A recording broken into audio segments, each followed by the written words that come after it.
تمام تعریفیں اللہ ہی کے لیے ہیں جو تمام جہانوں کا پروردگار ہے۔ بخت نصر 562 قبل مسیح سے 605 قبل مسیح تک اپنے زمانے کا سفاک ترین اور ظالم بادشاہ تھا۔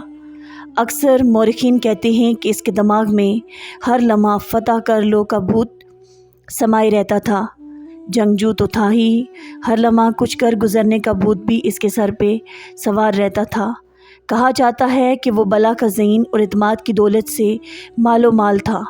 اسے بنو قد نصر کے نام سے بھی یاد کیا جاتا تھا۔ ملک بابل کا بادشاہ تھا۔ یہاں یہ بتانا ضروری ہے کہ بابل موجودہ عراق کے قدیم نام میسوپوٹیمیا کا ایک قدیم شہر تھا۔ میسوپوٹیمیا قدیم تہذیب کے حوالے سے جانا جاتا ہے۔ بابل کلدانی سلطنت کا دارالحکومت تھا جو موجودہ بغداد سے لگ بھگ 65 کلومیٹر کی مسافت پر دریائے فرات کے کنارے آباد تھا۔ 1750 قبل مسیح میں بابلونیا کے بادشاہ ہمورابی نے اسے دارالسلطنت بنایا تو یہ دنیا کا خوبصورت ترین شہر بن گیا۔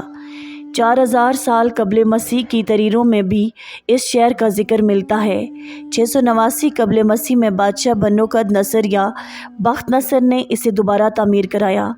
پرانا شہر دریائے فرات کے کنارے چونکہ آباد تھا، بخت نصر نے دریا پر پل بنوایا اور مغربی کنارے کا ایک وسیع علاقہ بھی شہر کی حدود میں شامل کر لیا۔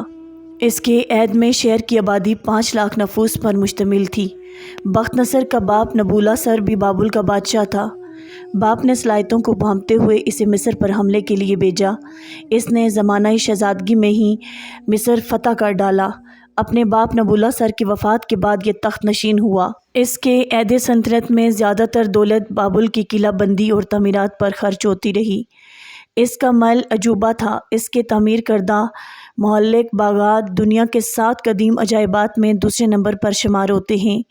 ایک روایت کے مطابق اس نے یہ باغات اپنی ملکہ شاہ بانو ایرانی کی خوشی کی خاطر تعمیر کروائے تھے، کیونکہ وہ ہر وقت اپنے ملک کی سرسبز و شاداب وادیوں کو یاد کرتی رہتی تھی۔ 80 فٹ یہ باغات مہلک نہ تھے بلکہ ایسی جگہ لگائے گئے تھے جو درجہ بدرجہ بلند ہوتی ہوئی 350 فٹ تک پہنچ گئی تھی۔ ان باغات کے علاوہ بنو نصر نے زمانے میں بابل علم و ادب اور تہذیب و تمدن کا بڑا مرکز بھی مانا جاتا تھا۔ یہ 6 صدی قبل مسیح کی بات ہے۔ بنی اسرائیل کی سرکشی، نافرمانیاں اور مشرکانہ حرکتیں حد سے تجاوز کر چکی تھی۔ ہر طرف ظلم و جبر، فساد اور لوٹ مار کا بازار گرم تھا، تو قوم عمالقہ کا یہ ظالم بادشاہ بابل سے ایک بہت بڑی فوج کے ساتھ آندھی و طوفان کی مانند راستے میں آنے والی تمام حکومتوں کو پامال کرتا ہوا فلسطین پہنچ گیا۔ تھوڑے ہی عرصے میں اس کی اینٹ سے اینٹ بجا دی، 40,000 سے زائد علماء کو قتل کر دیا، یہاں تک کہ وہاں ایک بھی عالم زندہ نہ بچا۔ بخت نصر بنی اسرائیل کے 80,000 افراد کو قیدی بنا کر بابل لے گیا۔ بخت نصر کی فوج نے بیت المقدس میں عظیم الشان محلات کو کھنڈرات میں بدل دیا۔ ہیکل سلیمانی میں موجود وسیع و عریض نادر اور نایاب کتب سے مزید کتب خانے جلا کر راکھ کر دیے، جن میں دوسرے مذاہب کے اصلی نسخے بھی شامل تھے۔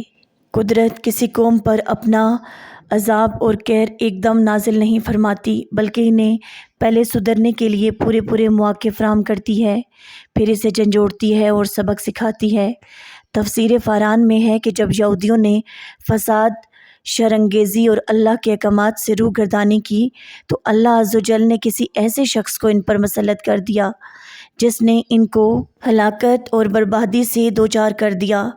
پہلے جب انہوں نے فتنہ فساد کیا اور توریت کے احکامات کو رد کیا تو بخت نصر کو ان کی طرف بھیجا، جس نے ان کو تہس نہس کر دیا۔ پھر کچھ عرصہ بعد جب دوبارہ انہوں نے سر اٹھایا تو تیتوس رومی نے ان کی اینٹ سے اینٹ بجا دی۔